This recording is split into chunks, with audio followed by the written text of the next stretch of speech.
Paano maiwasang ma-delete ang mga importanteng mga files sa iyong computer? Alamin sa DIY, Do It Yourself. Kayang-kaya mo ang kahit na ano kung ikaw mismo ang gagawa nito. Let's learn new things sa DIY, Do It Yourself.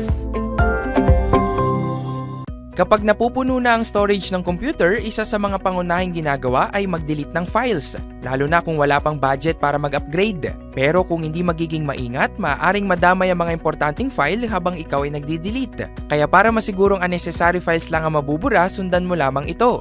Step 1. Pindutin mo ang Windows button plus R sa iyong keyboard. Step 2. Paglabas ng dialog box, i-type mo ang clean mgr at piliin mo kung sang storage device ka magdi-delete ng files. Step 3. Paglabas ng disk cleanup window, iselect mo ang files na nais mong i-delete. Sa pamamagitan nito, maiiwasan mong ma-delete ang importanteng files sa iyong computer.